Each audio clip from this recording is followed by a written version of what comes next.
sebelum kita melakukan pengajaran basic dan sebagainya kan titik awalnya kan memeriksa dulu ya. Tadi kan kita balik karena kan settingnya udah terlanjur. Pemeriksaan ibu nifas ini kita lakukan sejak ibu melahirkan dan setiap hari itu harus dilakukan ya. Itu yang cocok nggak berdiri?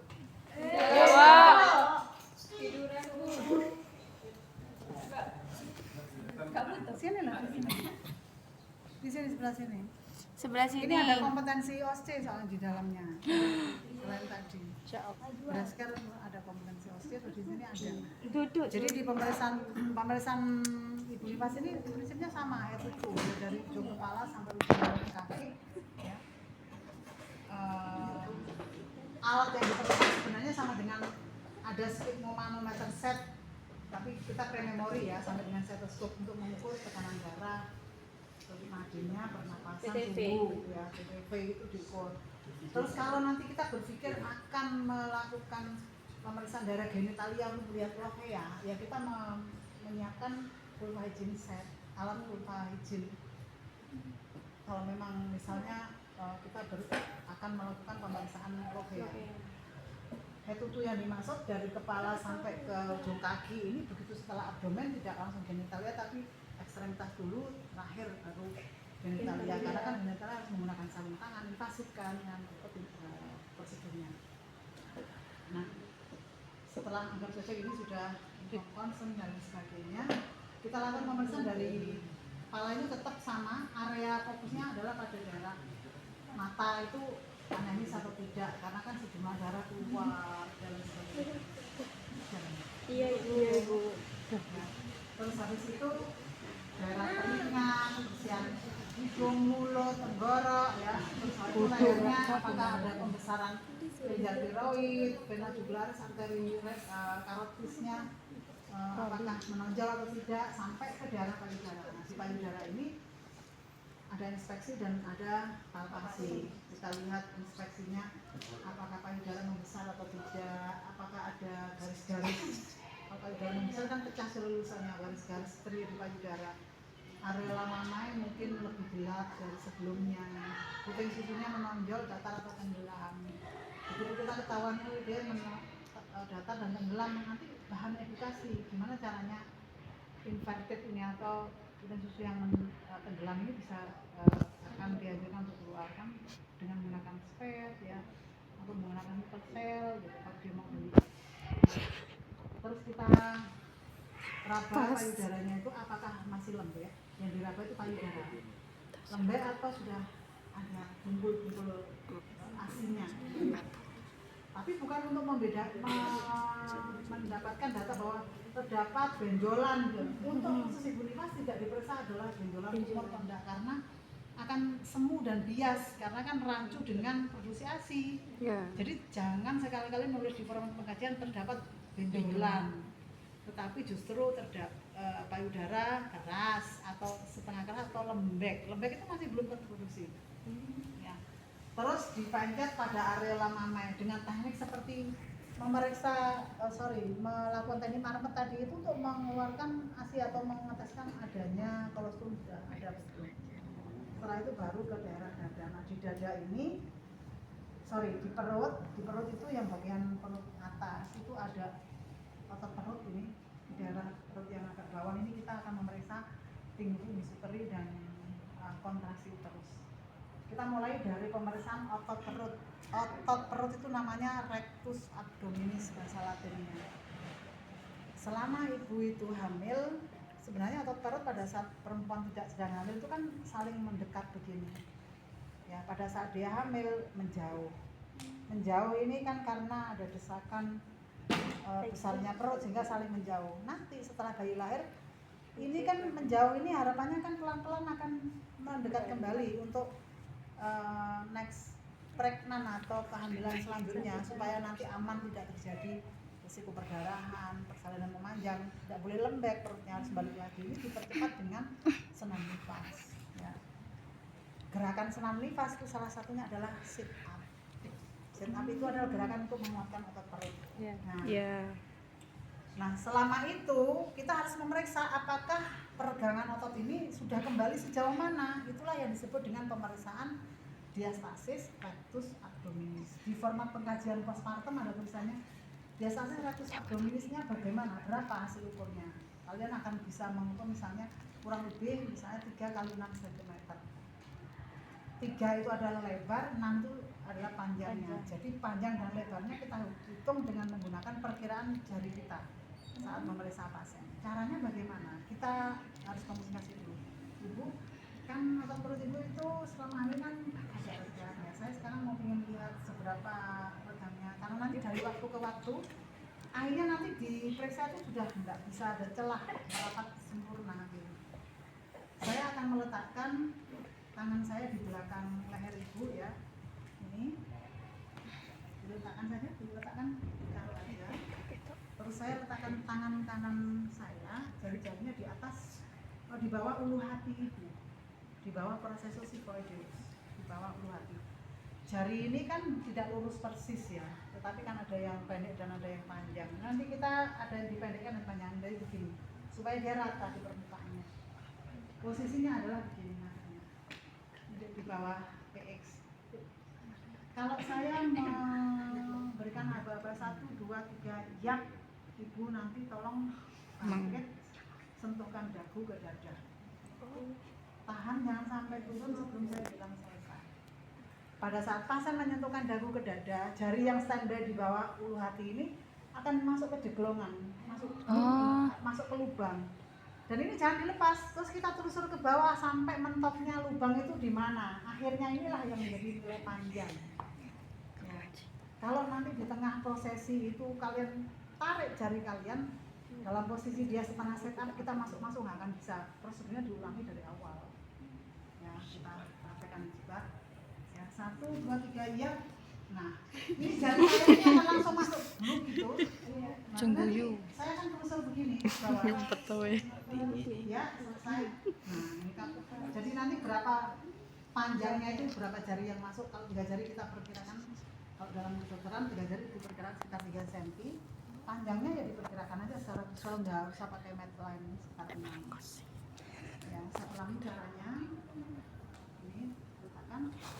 Jadi ibu setelah saya aba-aba sentuhkan dagu ke dada ya, jangan dilepas sebelum saya bilang selesai. Kita jarinya standby. 1, 2, 3 ya. Kita tusuk ke bawah. Ya, selesai. Nah, ini pengukuran biasa tadi. Nah, selanjutnya di perut ini kita buka selimut ke pasien, buka berita gitu ya, bebaskan daerah perut. Kalau pasiennya itu adalah pasien dengan SC, diastasis rectus abdominis nggak usah diperiksa, tapi TFU dan kontraksi tetap diperiksa. Kaki ibu tuh sedikit ditekuk ya.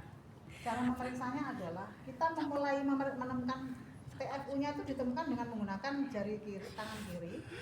Setarnya adalah umbilikus, tali pusat. Tali pusat ini, jari ini kita letakkan mulai dari tali pusat, kita tekan ke bawah.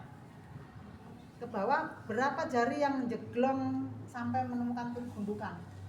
Ke bawah, kadang mungkin 1 jari sampingnya sudah gunduk begini, nggak bisa lagi kita lewat. Berarti 1 jari di bawah pusat.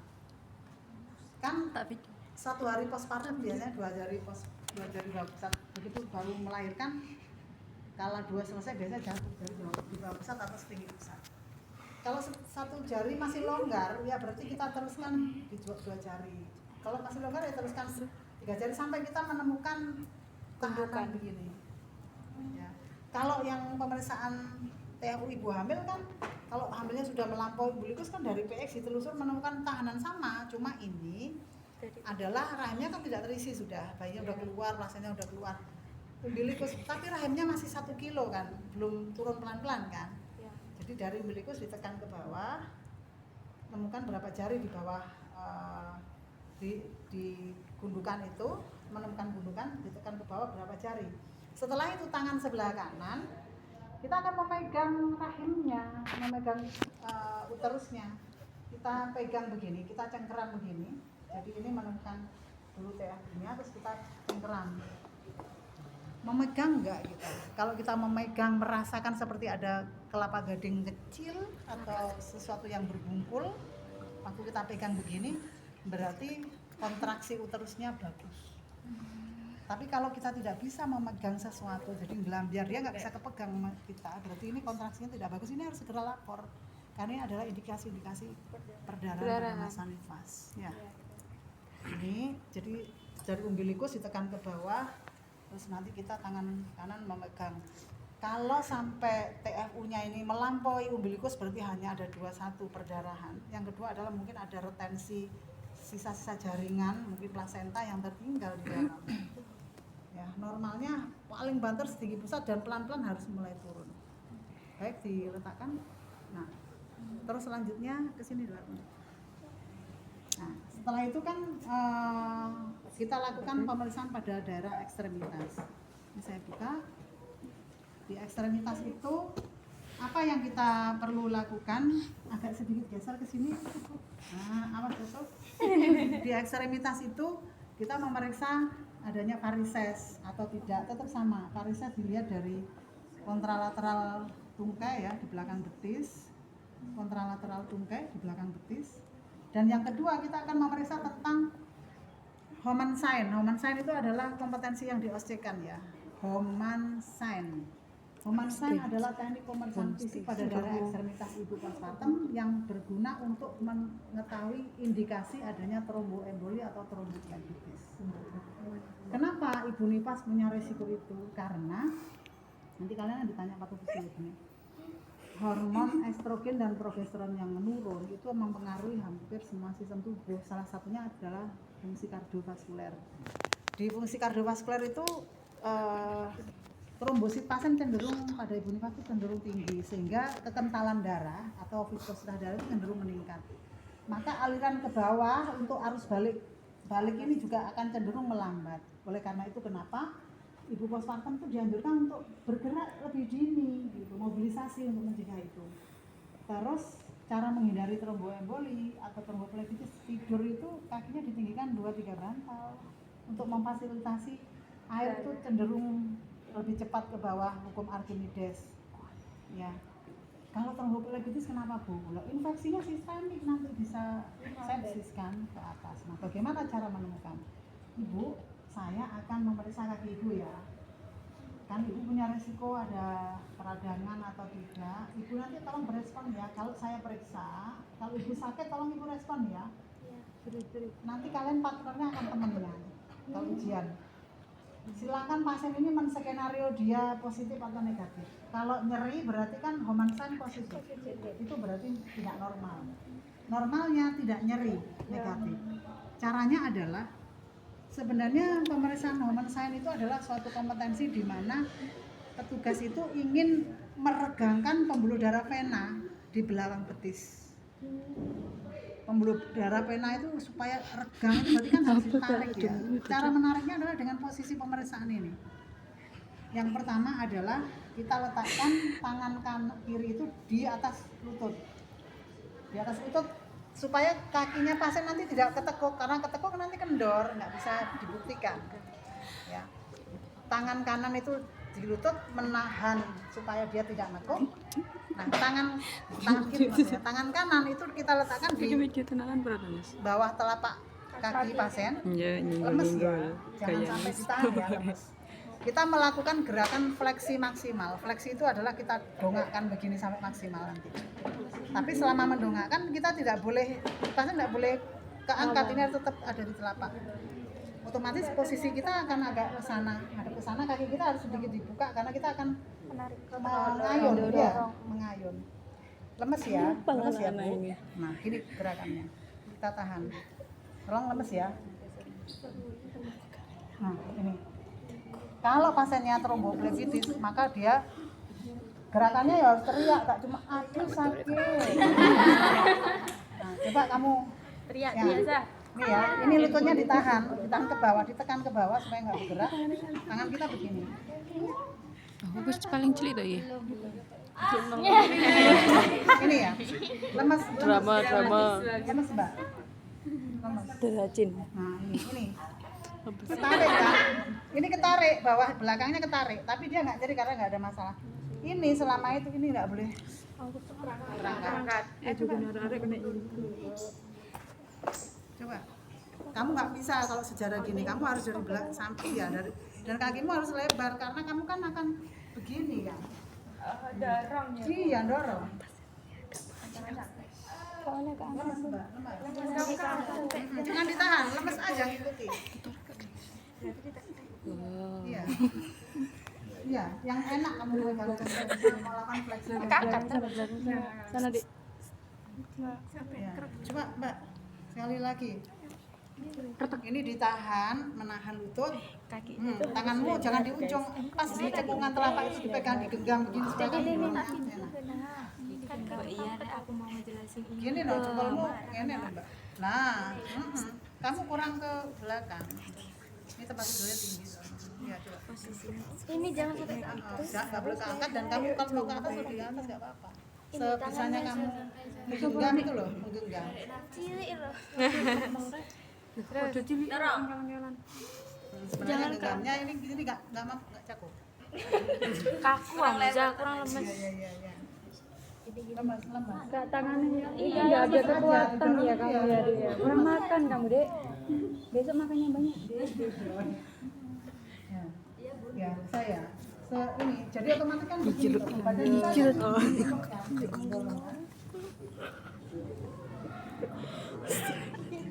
Ayo, Mbak. Aku bener. Kak mundur agak ke sana kamu. Kakinya dibuka. Mesin. Iya. Ini tahan. Ini menahan lututnya ini. Ini telapakmu ini. Nah. Iya. Kok itu aku belas. Dorong ke sini. Uruan apa?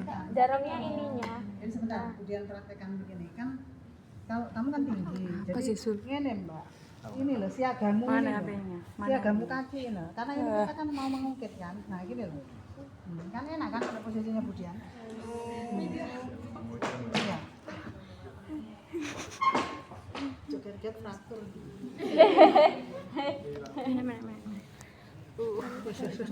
Sing genah to. Itu ya. Oke, ini pemeriksaan Momen sign negatif apa momen sign positif? Nanti di loterinya biasanya lakukan teknik momen sign itu sampai gak isor ya. Cuma nanti patosisnya harus isor. Padahal cuma kayak gini, tapi kan kalau kalian nanti ini mau keangkat ini kan salah. Atau ini nggak ketahan lututnya, ini harus benar-benar nggak boleh terus karena pengen menarik pembuluh darah. Oke, sampai sini.